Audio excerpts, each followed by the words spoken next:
Good afternoon, brilliant people. This is Robert Pagase and welcome to Robert Talks. In today's conversation, connected na siya sa atong topic yesterday, my dear, nga kung saan gi-guide mo how are you going to start your journey if you are dreaming to move to another country in the future o diri ano mo mag-teach sa abroad. Just like me, of course. Kung ganahan po mo nga maka-experience ang kinabuhi, my dear, this video is for you. But kaning video, my dear, akong i-share sa inyo ha ang top 10 countries nga for me ideal gid siya sa mga Filipino teachers. When I say ideal, base ni siya sa ako ang nakita nga mga videos or magipang share sa atong mga kababayan in another country, sa akong mga na-research, nabasa about this country. So akong giput together ang idea, mga my dear, og naka-come up ko ani nga listahan. Okay, 10 countries for me nga ideal para nimo og para kanako. So ako siyang gisuwat akong notebook, mga my dear, for me nga di ko kalimot no kung kinsay number 1 og number 10. So if ever nga dili parehas ang ato ang decision, mga my dear, lahi imong top number 1, sorry kaayo ha, because for me maupo di ang ako. So you can also make your own video and tell more about why kana nga country imuhang number 1. Okay? Para klaro. Kusuguro kung tiyo, mga my dear, para mas maklaro ginyo kaayo. Okay, number 1 nako, of course, ganun mulayo pa man ko nga I'm here already. So number 1 for me is Taiwan. Ganun Taiwan man. Cause dool ra siya sa Philippines, no? Pwede ra ta mag-uli-uli anytime we want. And as to the compensation, is if ikaw ang usa ka teacher nga murag ako, nga ni abroad because we wanna pay our loans back in the country, so kinahanglan kita mangitag bansa, mga my dear, nga ang compensation niya is enough for us to recover our financial losses back in the country. Okay? So Taiwan for me is the best. Makahatag gid sa imong solution sa imong problem back in the country. So i-consider na siya ha. Number 1, Taiwan. Ang akong number 2, mga my dear, is China. So di ta mulayo kay, mga my dear, no? Although ang for me nga medyo disadvantage sa China is like dako siya nga bansa. Di man ko ganahan mo abroad o mga dagko nga country, mga my dear.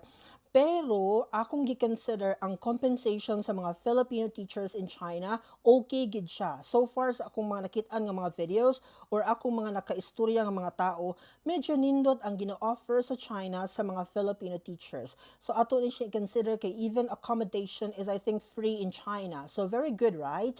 Okay, nindot siya para maka-start kita sa ato ang journey. That's number 2. Ang akong third, mga my dear, sa akong listahan is Thailand. I love this country very much and I know a lot of Filipino people ganahan gyud sa Thailand, no? In fact, atong makitaan sa data, nga daghan kay mga Filipino nga nag-stay in Thailand for like 10 to 20 years. No, nagpakita lang yun nga ang Thailand is a very good country for Filipino people. Ato po na siyang ma-observe, ang culture sa Thailand medyo closely related po siya sa Filipino culture. So for me, Thailand is a good country for Filipino people. And in fact, kung usa ka lecturer in Thailand, medyo dako-dako po ang gina-offer niya sa mga Filipino professors in Thailand. So good for you to go there as well if you wanna work as a teacher abroad. Okay?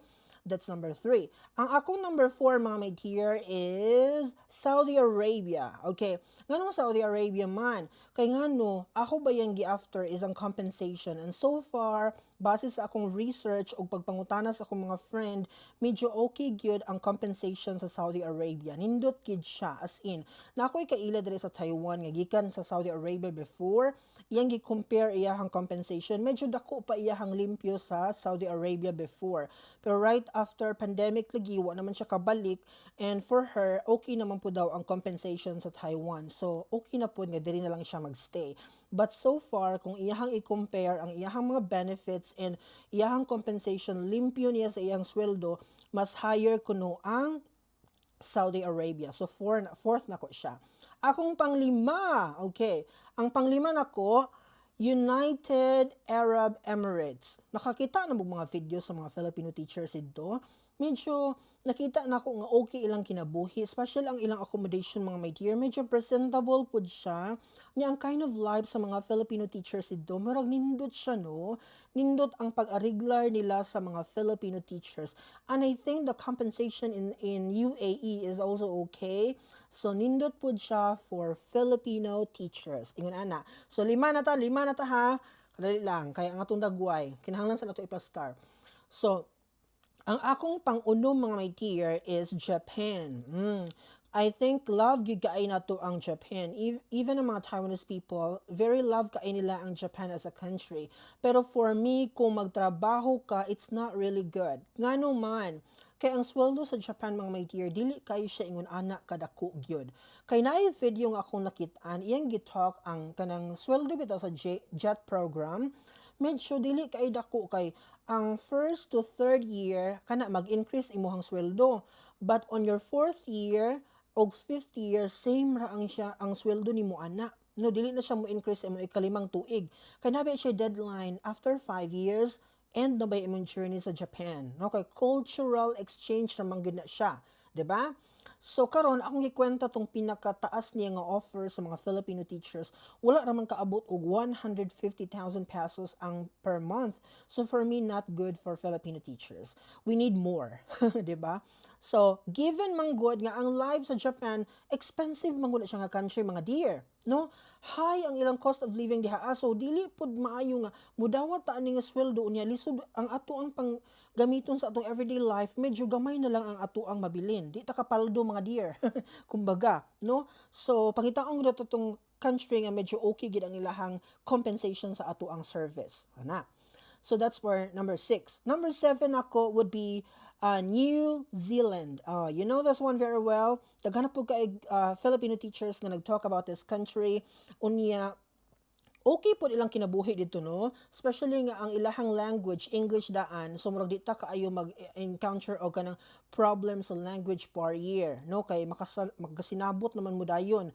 Pero ang kinabuhi sa New Zealand di po ingon ana kasayon no, kinahanglan po kag more money, so medyo taas po ang iyahang, medyo expensive po siya nga country for me. Unya transportation is not really okay according to one video nga ako nakita no, di po siya maayo.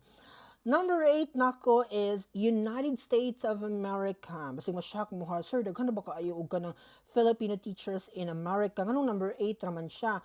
Because according to the video nga akong natan-aw, daghan na gyud ko kaay gipang compare ani o gipang check ng mga video. Katong mga tinud-anay gyud nga nag-talk about America, ang ilag yung concern sa US is that, or sa America lagi, is that ang kanibitawng compensation, ang expense, ang ka-expensive sa country, no? Kay according sa video nga ako nakitaan, kung wala day kay J2 nga makatabang sa imuha para mabayran ang mga compensation, ang mga expenses dito, medyo struggling pud siya for single people, no? So dili gid kaayo ingon ana nga makapaldo ta when we talk about United States of America, no?